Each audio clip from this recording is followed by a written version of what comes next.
Hi, everybody. Good morning. Thanks for coming out so early. So the great Irish playwright Oscar Wilde said, "If you want to tell people the truth, make them laugh. Otherwise, they'll kill you." So, without further ado, it went away. There it is. All right, now I maybe just saved my life, I hope. And that concludes my slideshow. So, it's funny, it's great to be back here. My first time I was at MIT was, I think, in 1975. I was visiting a friend of mine who was going to school here, and he was in this fraternity called Phi Sigma Kappa. There was a bunch of guys who were really brainy science guys, but they looked like a motorcycle gang. They were all tatted up and had ponytails and wore leathers and terrorized Boston and Cambridge on their motorcycles. And a couple of these guys, I remember, invented a black box that they hooked to a telephone so that you could make free calls to anywhere in the world.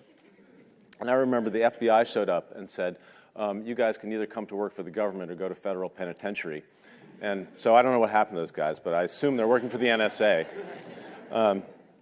Anyway, so despite what it says in the program, I think what I really want to talk to you about today is love. And I'll get back to that in a minute. I'm going to start by telling you a little bit about how I became radicalized about the importance of arts and arts education, and also about my weird encounters with science. And I guess I'll start with that. So this is maybe more than 20 years ago, I was doing a mini-series for HBO called From the Earth to the Moon about the Apollo space program, and I was playing Jim Lovell.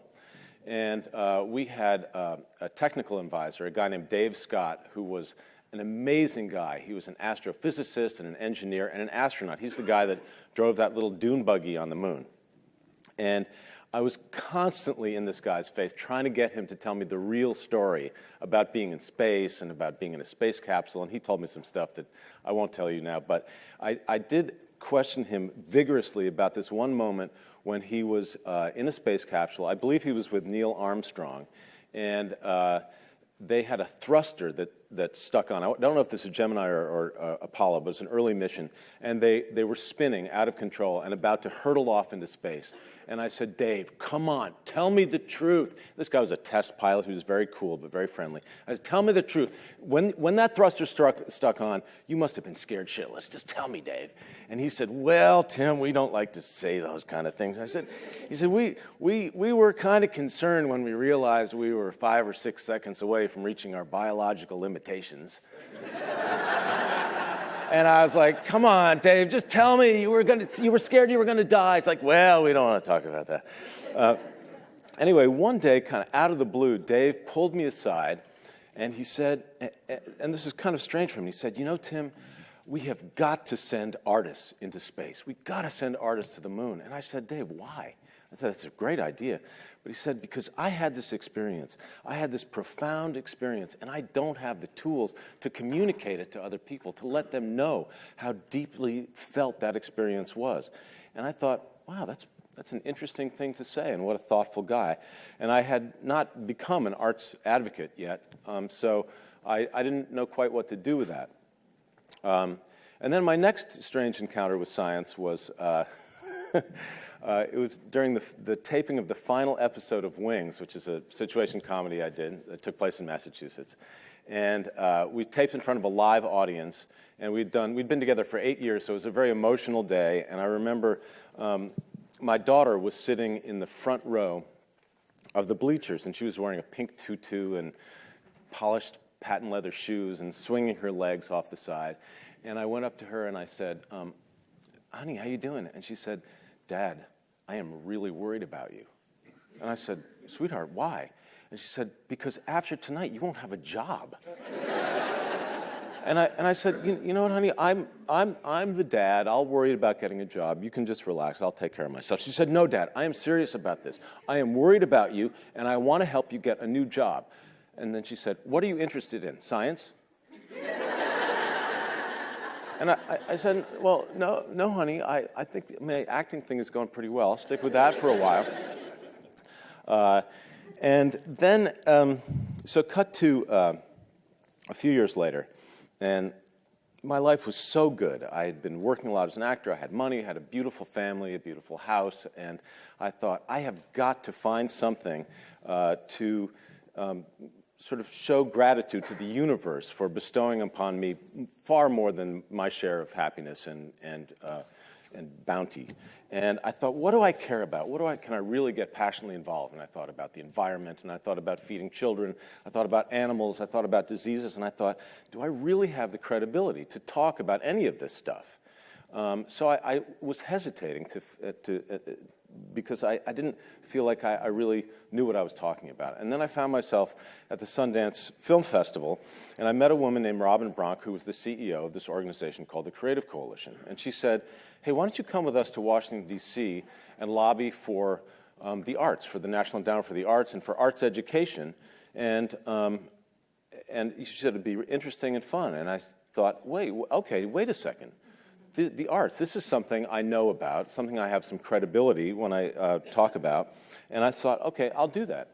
So about a week before I went down to D.C. for my first time, I was reading this Walter Isaacson biography of Einstein, and I was so fired up about this book because Einstein, who is one of the great minds of many, many, many generations, I think we all concede, was passionate about the arts, and particularly music.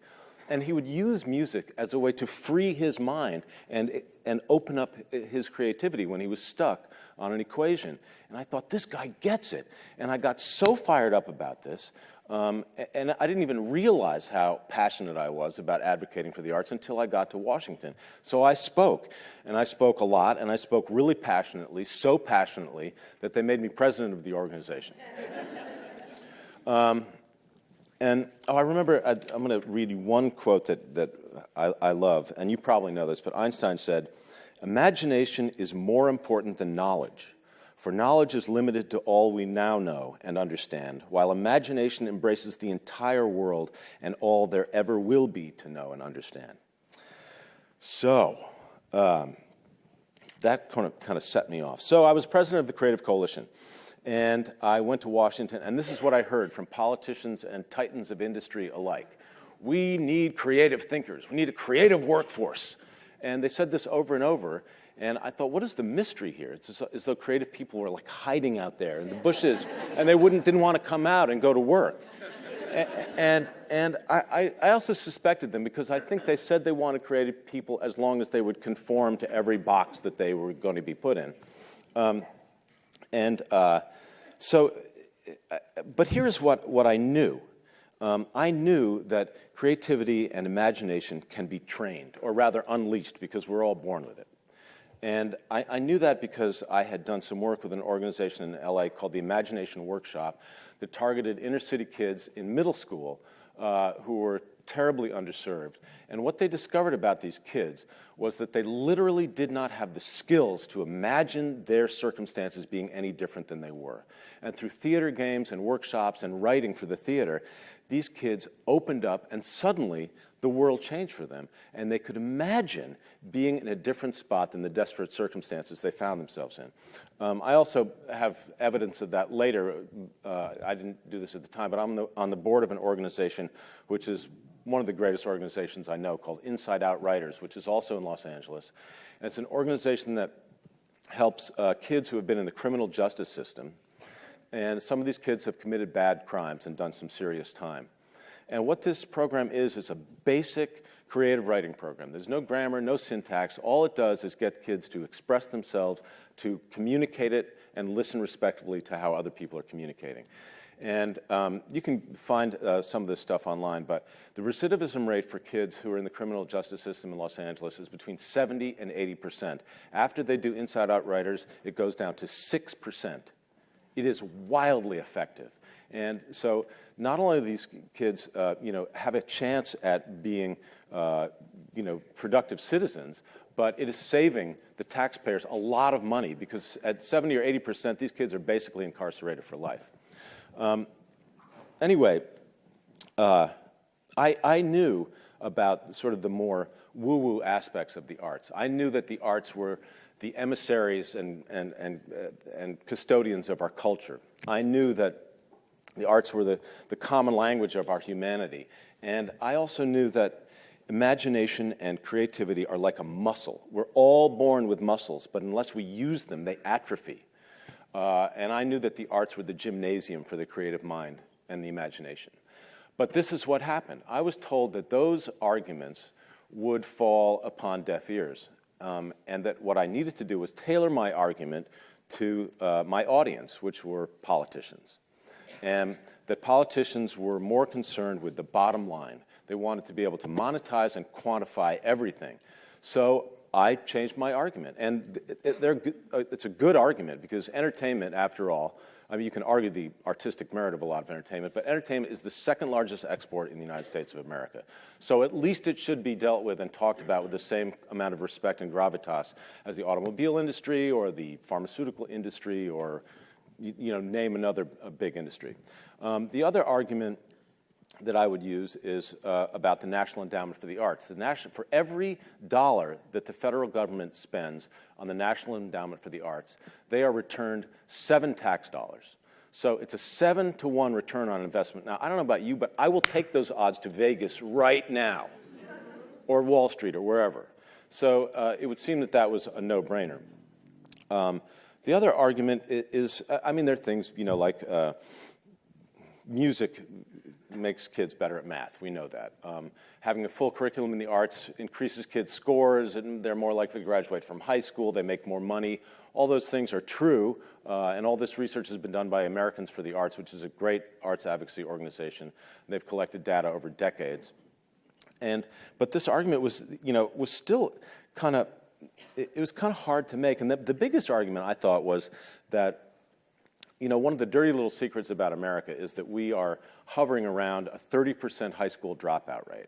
And someone out there that can do math will know that that means in several generations we'll have, 100 million or so undereducated people in the United States wandering around.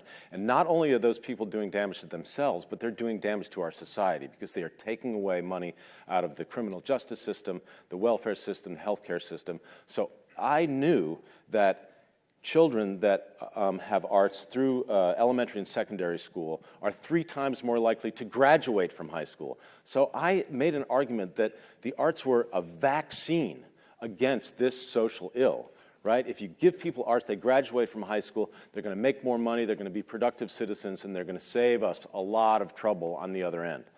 And so those arguments were met with varying degrees of success. And the other thing that I would often say is that the arts are not something extra. They are not a luxury item. They are not dessert, that they belong on the plate with the main course. And I was passionate about that. So then I had my next strange encounter, sort of, with science, which was, this is right at the beginning of President Obama's first term. I was invited to the White House to be in this group, this relatively small group of people, and the group was called Innovators and Communicators. I think I was a communicator.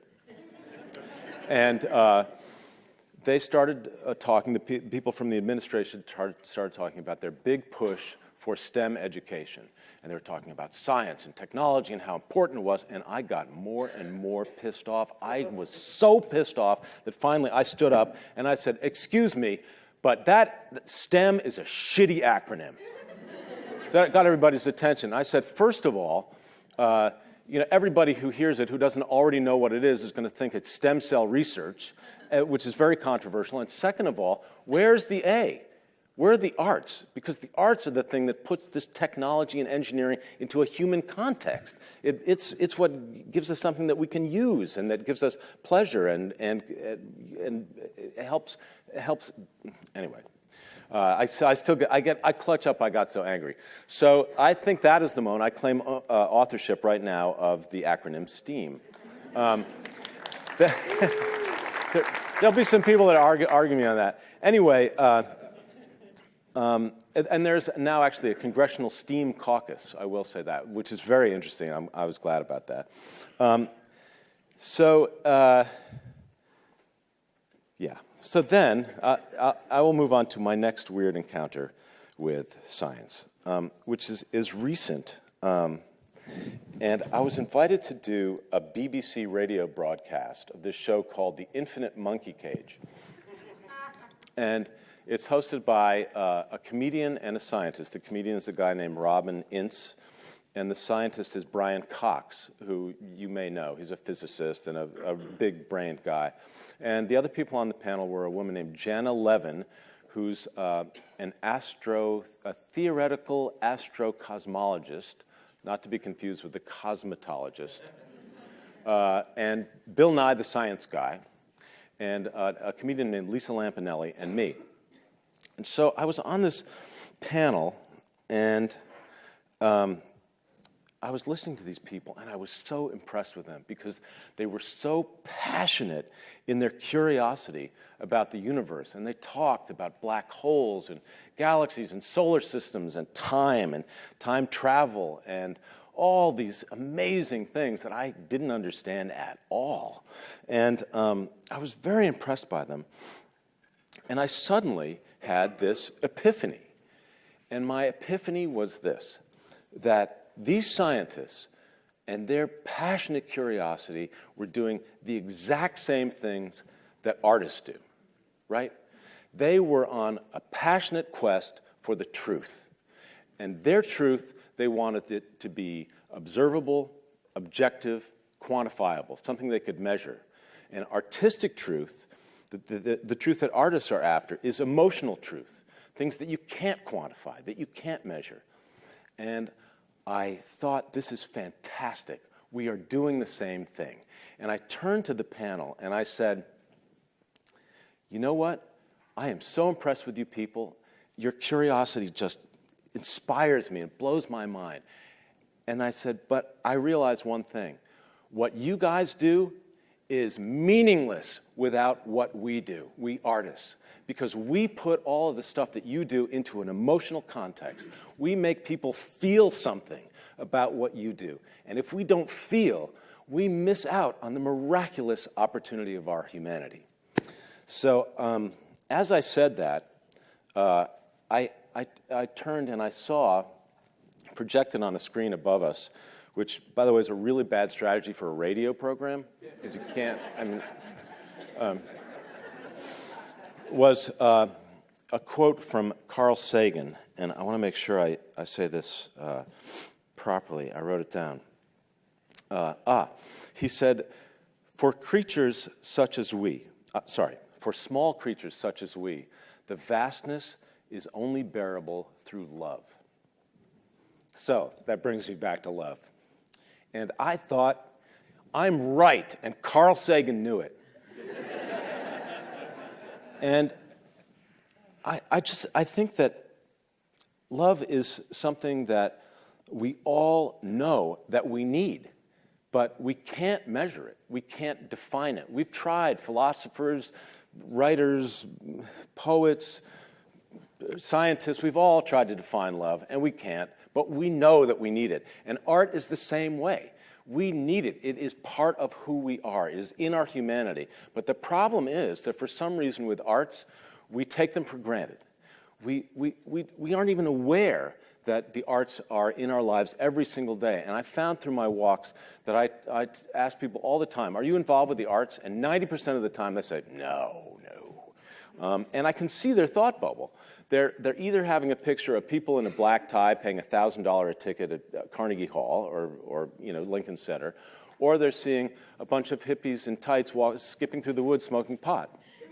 Nothing wrong with that, but then if I drill down a little bit and say, do you sing in a choir? Do you play bongos? Do you make costumes for your kids' school plays? Do you sing in the shower? Do you go to Zumba class? They are more likely than not to say, yeah, of course. And I say, then you are involved in the arts. You're dancing, you're singing, you're painting, you're creating things. And if you look around, everything you see is comes from the mind, a creative mind of someone who is participating in the arts. So it's a problem that we take it for granted. And how I've become radicalized is that what I realized is that I think that the arts are more important to teach than science and math.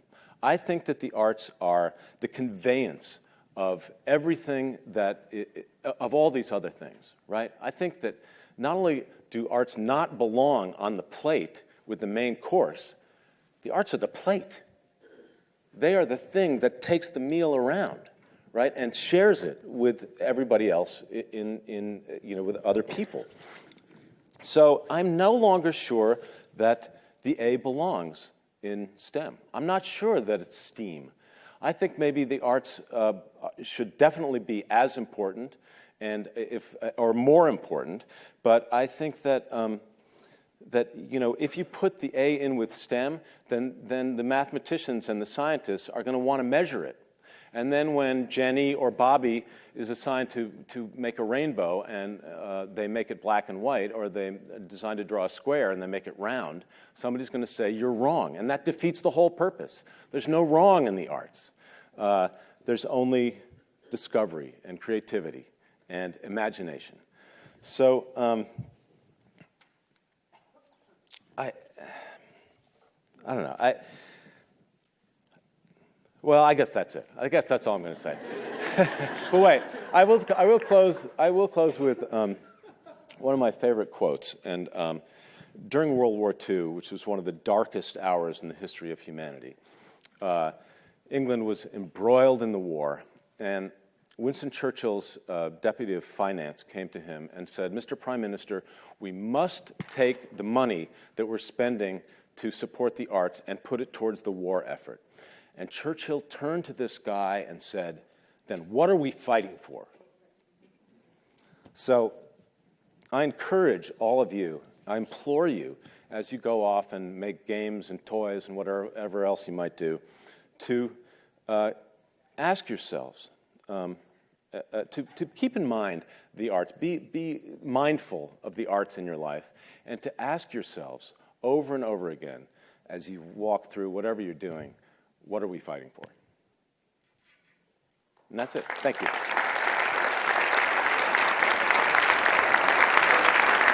Questions?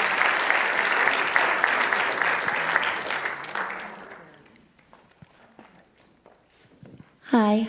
Great presentation. I'm just wondering, do you provide any resources for, I know a high school teacher whose arts program is being pulled away, and they kind Only of... one? Pardon? Only one? Yeah. Well, I know several, but my husband's high school where he teaches at, his arts program is being pulled away because they need to focus more on academic subjects to get the students ready to go to college. And I'm just wondering, does your organization provide any support or a bigger voice that high schools could bring in, like some tangible support to help keep this arts program in place? I mean, the shorter answer is no. All we can do is provide evidence, and like I said, organizations like Americans for the Arts have a lot of research about the efficacy of arts as a teaching tool and as something that helps students stay in school, first of all, because no one is going to get better scores if they drop out of high school. We try to shine a spotlight on that very issue all over the country, but we're sort of a top-down organization, so it's kind of hard for us to focus on a specific high school. But I encourage you to look up the American for the Arts and find evidence there, and go on the Creative Coalition website and you can find some evidence there. Yes. Hi. Hi. Oh, hi. I wanted to say thank you so much. I'm an art teacher from Canada, and I kind of don't know why I'm here. So I don't either. I'm with you. I'm a confused. teacher, and I have to tell you, this has been my struggle. I'm horrible at math, but even one of my friends, you're going to MIT. So I wanted to ask you, do you know of an organization similar to yours in Canada? Because I'm going to have to go find out now. I'm sorry, I don't. Okay. I really don't. But thank you. I feel encouraged. You're welcome. Thank you. Is anybody going to ask me about the slide? Okay, I'm going to tell you about the slide. That young woman is doing engineering, sculpture, design, problem solving, and what we used to call playing on the beach. And that's my daughter when she was about 5, and she, I'll brag about her. She just got back from Brazil where she was teaching English at a university on a Fulbright scholarship. She speaks 5 languages fluently, and she's had plenty of arts. So that's the little girl who asked me if I was interested in science. Thank you.